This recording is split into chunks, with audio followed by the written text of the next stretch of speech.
हमारी संपूर्ण वर्णमाला कहाँ से आरंभ होती है और उसका अंत कहाँ होता है। तो ये पूरी जो संपूर्ण वर्णमाला है वह कितने भागों में होकर फारसी भाग तक पहुँचती है। पहले आप समझेंगे कि वर्णमाला क्या है। वर्णों की जो व्यवस्थित रूप होता है वर्णों का, उसको वर्णमाला कहा जाता है। सबसे पहले आरंभ होता है यहाँ स्वर। स्वर में इसमें 3 प्रकार होते हैं, एक ह्रस्व स्वर, एक दीर्घ स्वर और एक प्लुस स्वर। तो इसमें जो छोटा आ है, छोटी ई है, छोटा ऊ है और ऋषि है, ये है ह्रस्व स्वर। ह्रस्व स्वर उसे कहा जाता है जिसके उच्चारण के लिए एक मात्रा का समय लगता है, अर्थात जिन स्वरों के उच्चारण में एक मात्रा का समय लगता है उसे ह्रस्व स्वर कहा जाता है। और जिन वर्णों के उच्चारण में 2 मात्राओं का समय लगता है उसे कहा जाता है दीर्घ स्वर। दीर्घ स्वर कौन कौन से हैं हमारे? बड़ा आ, बड़ी ई, बड़ा ऊ, ए, आई, ओ, औ, ये जो दीर्घ स्वर है। इसके पश्चात इसी में एक और आता है दूसरा प्लुस स्वर। प्लुस स्वर में क्या है कि जब कोई चीज़ का हम जो परिभाषा इस प्रकार भी दे सकते हैं कि जब किसी किसी भी स्वर के उच्चारण में 3 मात्राओं का या 4 मात्राओं का समय लगे उच्चारण करने में, उसे कहा जाता है प्लुस स्वर। तो जैसे कि हम राम लिखते हैं, राम में अगर कोई हम किसी दूर खड़े हुए व्यक्ति को हम पुकारें तो हम कहें राम, तो इसमें जो समय लगा ए का, तो उसमें जो लगा समय, इस वजह इसको जो है राम कहा जाता है, प्लुस स्वर कहा जाता है। जैसे हम लिखते हैं राम, तो इसमें जो है इसको कुछ ऐसे इस तरह से लिखते हैं, ये प्लुस स्वर है। ये प्रदर्शित करता है, ये इस चीज़ का प्रतीक है कि किसी दूर खड़े हुए व्यक्ति को हम पुकार रहे हैं। तो इसमें ह्रस्व स्वर, दीर्घ स्वर और प्लुस स्वर, ये 3 होते हैं। इसके पश्चात यहाँ औ के बाद आरंभ होता है अयोगवा। अयोगवा में पहला जो वर्ण है वह है अनुस्वार, जिसका चिन्ह ये है अनुस्वार का, जिसे हम अंक की मात्रा कहते हैं, परंतु अंक की मात्रा कुछ नहीं होती है, सिर्फ उत्तक शब्द है, लेकिन इसे कहा जाता है अनुस्वार, जिसका प्रतीक ये है, चिन्ह ये है। उसके बाद जो दूसरा आरंभ होता है अयोगवा में वह है विसर्ग, जिसमें इसका चिन्ह यह है। इसके पश्चात अर्थ अनुनासिक या अंग्रेजी वर्णमाला से लिया गया है, जिसमें हम डॉक्टर पे चढ़ाते हैं या ऑफ पे चढ़ाते हैं या ऑन पे चढ़ाते हैं, तो वह ये चीज़ है जिसे हम अर्थ अनुनासिक भी कह सकते हैं, क्योंकि इसका जो उच्चारण है नाक से जब उसका उच्चारण करते हैं तो आधा अनुनासिक नासिका का यूज होता है। इसके पश्चात है चौथा इसी का अनुनासिक, जिसे हम कुछ बहुत से बड़े विद्वान तक भी कह देते हैं कि चंद्र बिंदु चढ़ा दो, परंतु चंद्र बिंदु नहीं है, इसका नाम है अनुनासिक। अर्थात जब हम इसका उच्चारण करते हैं मुख के साथ साथ इसके उच्चारण करने में नासिका का भी प्रयोग होता है, इसी आधार पर इसको अनुनासिक कहा जाता है, परंतु इसका मूल नाम अनुनासिक है, चंद्र बिंदु नहीं है। चंद्र बिंदु तो इसकी प्रवृत्ति के आधार पर या इस चिन्ह के आधार पर कहा जाता है। तो ये एक क्रम है, अयोगवा में भी एक क्रम है, ये नहीं कि हम डायरेक्ट इसको लिख सकते हैं, नहीं, हमको आरंभ में अनुस्वार को ही लिखना होगा, यानी औ के बाद ये स्वर अयोगवा में ये वर्ण आरंभ होता है अनुस्वार, जिसका चिन्ह ये है। फिर उसके बाद ये स्टार्ट होता है विसर्ग, जिसका चिन्ह ये है। उसके बाद अर्ध अनुनासिक, इसका चिन्ह ये है, और अनुनासिक, इसका चिन्ह ये है। अब इसको याद कैसे रखना है? जैसे कि ये है, सबसे पहले एक बिंदी है तो ये आना चाहिए, छोटा है तो पहले ये आएगा। इसके बाद चाहे 2 बिंदी है तो ये बड़ा है, इसके बाद विसर्ग आएगा। इसके बाद ये छोटा है क्योंकि ये बड़ा है, एक बिंदी ये है, एक ये है निशान, तो ये छोटा है तो इसलिए ये अर्ध अनुनासिक आ जाता है। इसके बाद अर्ध अनुनासिक, उसके बाद अनुनासिक, तो ये क्रम भी हम इस प्रकार याद कर सकते हैं। अब तीसरा है इसमें जो है अयोगवा के पश्चात है कंठस्थ, यानी कि इसके पश्चात जो क्रम होगा आरोही क्रम, वो इसके बाद ये का होगा।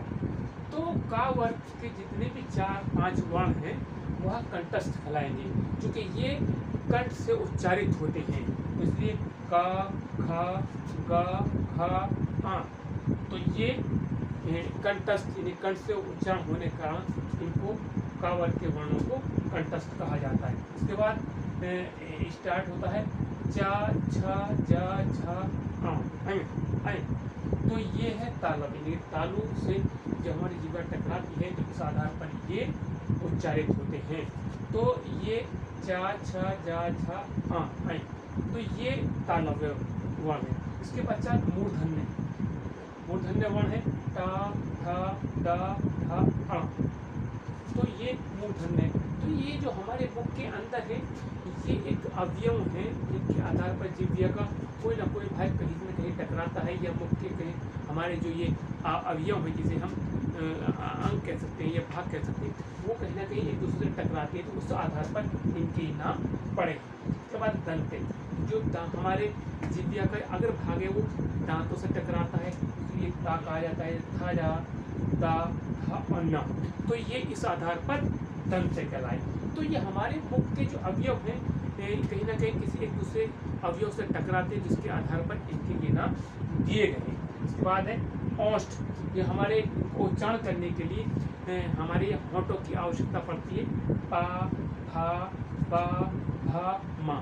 तो ये हमारे होठ जब तक आपस में टकराएंगे नहीं तब तक ये इन वर्णों का उच्चारण नहीं होगा।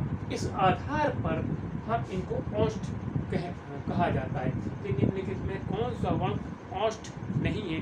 प्रश्न ऐसा भी हो सकता है कि निम्न में से कौन सा वर्ण कंठस्थ है, तो उसमें से एक दे दिया जाएगा और 3 नहीं दिए जाएंगे।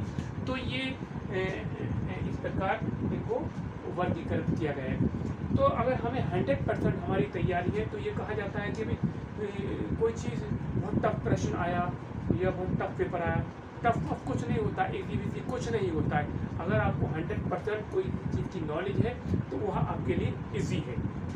तो टफ तो उन बच्चों के लिए होता है, उन स्टूडेंट्स के लिए होता है जो पढ़ते ही नहीं है या पूरा ज्ञान किसी भी टॉपिक के बारे में नहीं रखते हैं। तो टफ कुछ नहीं होता है, टफ है को इसी करने के लिए है कि कोई भी टॉपिक 100% याद करिए, 100% पढ़िए, तो वो स्वयं ही इजी हो जाएगा। उसके बाद जो है माँ के बाद पा, फा, बा, भा, माँ के बाद जो स्टार्ट होता है आरोही क्रम में वर्ण, वह होता है या, रा, ला, वा, जिनको अंतस्थ कहा जाता है, क्योंकि इनका उच्चारण अंदर से निकलता है, इसके आधार पर इनको अंतस्थ कहा जाता है। उसके बाद ऊष्म, शा, शा, सा, सा, हा, तो ये ऊष्म वे वर्ण जिनके उच्चारण करने में ऊष्मा की आवश्यकता ज़्यादा पड़ती है, ज़्यादा सघोष होता है, इसलिए इसके आधार पर इनको हम ऊष्म वर्ण कहते हैं। शा, सा, सा, हा, इनको ध्यान रखेंगे क्रम से, पहले शलजम वाला सा है, फिर पेटचरी सा है,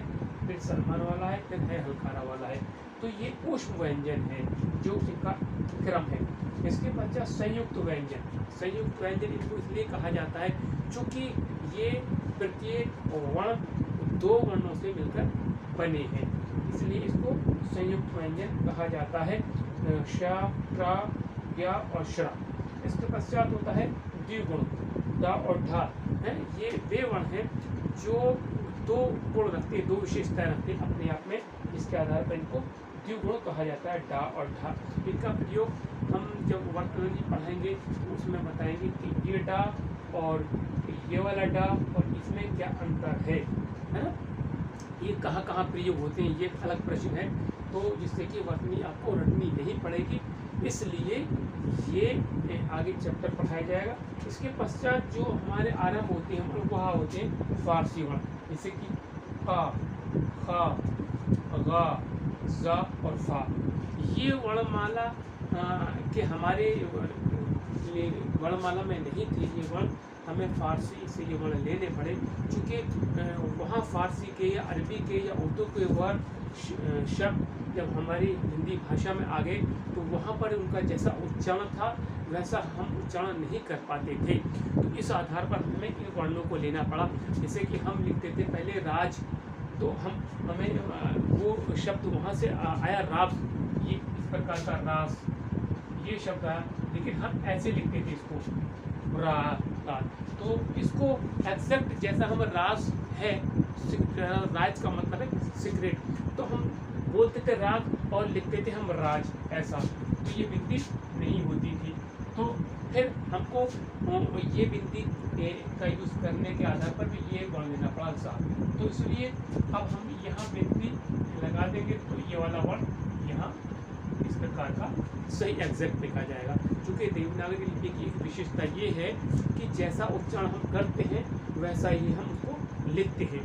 तो जब हम या हमारे वर्णमाला में ये वर्ण नहीं थे तब ये नियम लागू नहीं हो पा रहा था। इसलिए जैसे लफ्ज़ अरबी, फारसी और उर्दू के वहाँ उनका उच्चारण होता था, हमारे यहाँ हिंदी में ऐसा नहीं हो पाता था, इसलिए हमें इन वर्णों को लेना पड़ा, जिससे कि एग्जैक्ट सही उनका उच्चारण करने के पश्चात एग्जैक्ट हम लिख सकें।